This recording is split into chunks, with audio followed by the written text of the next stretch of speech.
To be very honest, as I was telling lots of people, and I would like to repeat the same thing, it's much more difficult to make a Bhoot than Satya.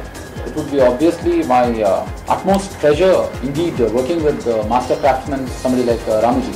See, he's a fantastic technician, no two ways about it, especially when you're talking about horror films, no doubt about it. I don't think horror films were always there even before Ramuji made horror films.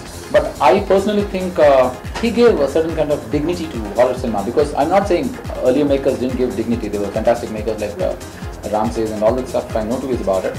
But he came and he said horror doesn't necessarily have to be a sleazy kind of cinema, because horror previously was said like it has lots of sleazy scenes, and so I think he gave a great dignity to start off with horror, and he took the legacy forward.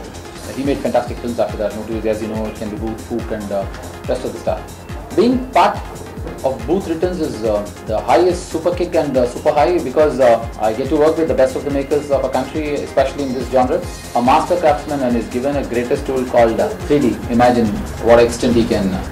See, I'll tell you, when you talk about horror films, I personally believe, it's my belief, the horror films, see, when you go on to the stories, there will be not much of a scope for the stories in any of the horror films, because the whole idea is to scare the audiences, So if you have too much of a story, then you get into stories. The example what I would tell you is, go to watch a Superman or a Spider-Man or a Batman.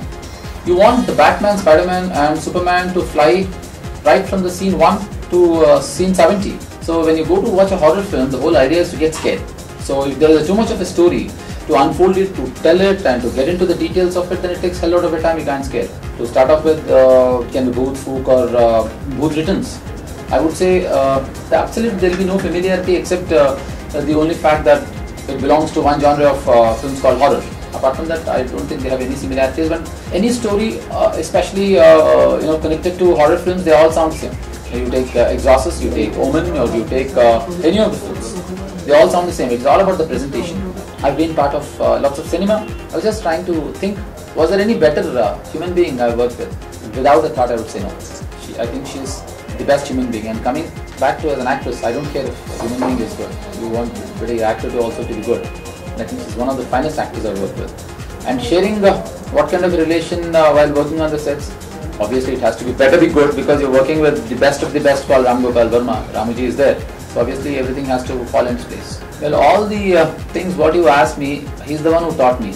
So you can never teach your master. So somebody asked me, why is that as long as, even though we're making good standards, with good standards, cinema, why are we not trying to compete with the English cinema? How come they're always ahead of us? I said, listen, a father and a son. The father is 30 and son is 10. My father becomes 40, son becomes 20. The age gap is still the same. So if you are increasing your standards of filmmaking, so are they. So they're also going ahead, so you can't ever compete with them. I was also thinking that the film is working more because of the 3D. But when I started working on the post-production 2D, the impact of the horror element was more or less the same.